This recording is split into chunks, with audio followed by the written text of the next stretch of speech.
Okay, so what treats do I give my hamster? You can see here a small box, sort of toy box style container that you saw in a previous haul that I'll link in the description, and a kind of bird treat stick. Yeah, so I basically only give my hamster treats for sort of training purposes, and maybe when I give her cage a full clean out, I'll hide a treat somewhere in her cage just to placate her a little bit after kind of ruining the lovely smelly cage that she made. Yeah, so basically I don't go giving my hamster treats all the time because I feel it kind of counterproductive. It's taken me almost 6 months for Pebble to let me handle her at all, and I feel like if I was giving her treats all the time, then I would have been rewarding her bad behaviour or sort of using negative reinforcement, which wouldn't have helped me at all.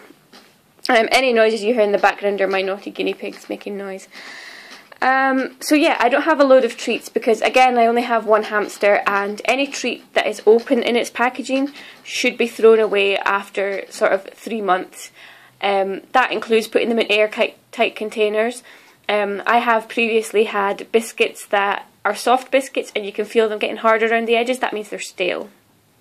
So if you have any treats that you've had open for more than 3 months, I do urge you to throw them away, especially if they're dairy based. Would you actually eat a piece of chocolate that had been open for sort of 6 months, like just sitting open in a box? No, it tastes disgusting. If you don't really believe me, I urge you to save a piece of chocolate from, say, your Easter egg or something if you celebrate Easter, and put it in a container for 6 months, 8 months, as long as you've been leaving treats, and taste it. It actually tastes disgusting. So just please don't do it. Your hamsters deserve to have fresh treats. The other thing I want to say is this is actually a bird treat stick. This one's fine, this is completely suitable, but do check if you buy bird treat ones, if they've got grit in them, then they're not suitable for hamsters. Grit is just what it says, it's kind of ground up stones, and it kind of, I don't know much about birds, but I know it aids their digestion. It really doesn't aid a hamster's digestion. If anything, it would probably hinder your hamster's digestion. So, this is the first thing that I got. You'll see that I actually got these, gosh, I think I got them for Christmas. They were my Christmas haul. I gave her one, this has only been open for a couple of weeks. I gave her one about a week, 2 weeks ago, and she stripped the entire seeds and nuts and all this stuff off the stick and kind of like stashed it all. So these aren't the best treat for my hamster. If you have a hamster that does that, she didn't go back to it and eat pieces off and go away and things like that. She actually just like stripped the entire stick and hid it. So although that was like a really good boredom breaker for it, it was a complete, you know, it makes them a complete waste of money because she's not eating it and they're just kind of lying in her hoard. And I actually I had to take it out. She can't have that lying in her cage for a long period of time. But anyway, it was exciting for her to do, and I think that I may actually just give the other one to someone else who perhaps has a hamster or a bird or something, because it's kind of a waste. Pebble doesn't actually eat. She didn't really eat anything off the stick. She just stripped it. So the rest of my treats are in this box. So as you can see, they all fit in there. There's nothing in this box that's been open for more than a month. So another couple of months, if they're not eaten, they will be thrown away. Okay, so this is what the seed stick looks like. As you can see, covered in lots of yummy red and yellow millet and honey and nuts and seeds, sunflower seeds, pumpkin seeds, you know, everything a hamster could love. So these are fine, kind of, like I said, if your hamster enjoys eating them, whereas my hamster just enjoyed stripping the stick and stashing them. Okay, so the next treat I have are the Beef or Extra Vital fruit and nuts. And because of the kind of treat this is, I do actually put this in her food. So I'll put a little pinch of this in kind of once to twice a week, and she really enjoys it. It does say that it's suitable for all small rodents. When they say rodents, I think you should stick with sort of hamsters, gerbils, mice, that kind of thing, and certainly not really guinea pigs, because seeds and nuts aren't the best treat for guinea pigs. They're not going to harm them, but they can get stuck in their teeth, so it's not the best idea.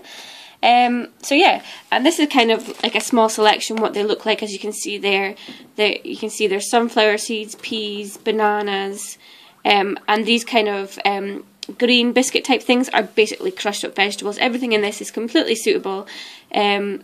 Peanuts there as well. You can see that it's basically fats and proteins, and good fats as well. I really don't want to have to describe fats for you. Sunflower seeds are good fats. They're not saturated fats. So yeah, anyway, that's a different story. But obviously these are kind of got carrots, and it's got bananas and things. So they are kind of high sugar fruits, so just be careful how much you're giving, and perhaps not too many to a dwarf hamster. But Pebble really enjoys these things, and I'm happy to give them to her. Okay, so the next treat I have here are carrot drops. These are from Pets at Home, and these basically have a picture of a rabbit and a guinea pig on them. They're not suitable for rabbits or guinea pigs. They do actually have milk in them. Again, I will link you now on the screen to a video that I've done about dairy, which discusses how dairy isn't suitable for guinea pigs. I don't know the effects on rabbits. I think it's probably kind of a lactose intolerance in rabbits, but guinea pigs can actually go blind from feeding them dairy. They're not lactose intolerant. Lactose is just the sugar. It's the actual dairy, the milk product. So please don't give your guinea pigs anything with dairy in them. But anyway, this is not a guinea pig video. This is a hamster video. Yes, guinea pigs.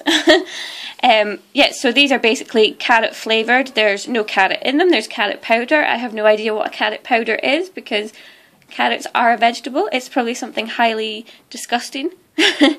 But I didn't actually buy these for the hamster. A friend of my mum bought them for her hamster, and her hamster died, so she gave them to me.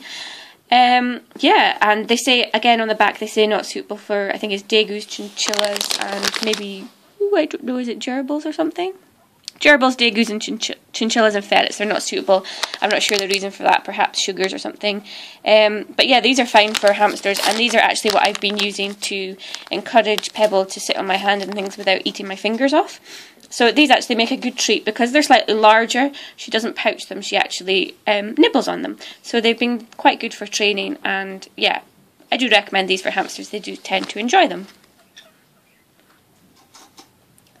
Okay, so the next treat I've got here are these Armitage Rotistack milk drops. Again, the same as the carrot drops, the hamsters really enjoy them. They are really small, so they do tend to just pouch them. So be aware of sneaky little hamsters who you think are eating their treats when they're actually just pouching them and asking for more. I've never actually given these to Pebble. I've had this bag for quite a while. It's just, obviously it's not open, so again, I don't need to throw it away. It has got a use by date on it. What is it? Dum dum dum dum. Can you read that? I sure can't read that. Okay, it's the 22nd of the 5th, 2014, so these obviously have quite a long expiry date. So, yeah, maybe she'll get them, maybe she won't. Again, they're not suitable for all small animals. They're suitable for probably just hamsters. I mean, if the carrot drops aren't suitable for gerbils, degus, chinchillas and whatever, then the milk drops probably aren't either. So I would just stick to getting these for hamsters and mice, I guess. My old hamsters liked them, so I guess Pebble probably would. Okay, so I have another seed stick. This is a honey nut treat, and I particularly like this one for hamsters because you can't really, can you see it there? Yeah, it kind of splits into three. You can see there's an indent there. So you can break it up and split it up, so that's what I do with her, and she has a good nibble on that. Unlike the bird one, she actually does eat this one, so I assume that it tastes a bit nicer. Again, it says for guinea pigs, gerbils, rats and mice, etc. It's not suitable for guinea pigs and, well, it doesn't have hamsters on it, rabbits on it. It's not suitable for guinea pigs because it is held together using gelatin, and as you know, gelatin generally comes from either pigs or cows, so it's an animal byproduct, which means it's not suitable for guinea pigs because they are fibrivores or herbivores, whichever you prefer to say, and as you know, gelatin is an animal product, so it's not fair to give it to them because it can cause upsets because they're not used to digesting animal products. So please don't buy it for guinea pigs. But again, I'm going off on a tangent. This is a hamster video. My hamster loves these. Yum, yum, yum, yum, yum. So we also have some pick and mix yummy treat shop cheese wedges. Again, for exactly the same dairy, dietary reasons, not suitable for rabbits and guinea pigs, but they are suitable for hamsters, and hamsters absolutely love cheese wedges. I cannot recommend these more. I do give Pebble one of these a week, because if I don't, then I will end up having to throw them away, and it's a complete waste of my money. So they love these cheese wedges, these pick and mix treats. They come from Pets at Home, and they are very cheap. I think they're £1 or 2 for £2, something like that. But anyway, they're really, really good. The hamster really, really likes them. I do recommend these. The second ingredient in them is glucose, I think, which means they are probably quite a sugary treat. So no more than 1 per week, I wouldn't say. Okay, and the final thing I have is one of these incredibly adorable Antos, I want to say, Antos, chews in hedgehog shape. She absolutely loves these. These are completely made from vegetable products. I know there are ones made from chicken and rice, as I saw them in my local pet shop. They come in all different shapes and sizes. I think this is actually a small one. This is a hedgehog. You get toothbrushes and crocodiles and all these stick-shaped things. She chews and chews and chews and chews at these. This has been my saving grace. Listen to this. So you've all seen Pebble. She screams and squawks and howls at me. So basically I bought her these chews, and I made her a bin cage, and she hasn't squawked at me since. It's been a month and I've had no screaming. So this little character is my new best friend, along with my bin cage. So I do recommend these for hamsters, especially hamsters that aren't into chewing. Pebble has never really chewed on wood and things like that, but she absolutely chews these to death. When I give her one of these, it's gone within a week. So obviously I give their space in between. She hasn't had one for a couple of weeks now, because she completely chewed up her crocodile. And when I clean out her cage, probably tonight or tomorrow, I will put the crocodile in. No, this is not a crocodile, this is a hodgehog. So I will put this in when I clean her cage. So, those are all Pebble's treats, and again, this is a short video that's turned out to be long, and I hope you haven't died of boredom watching it, and I'll catch you again in the next video. Bye!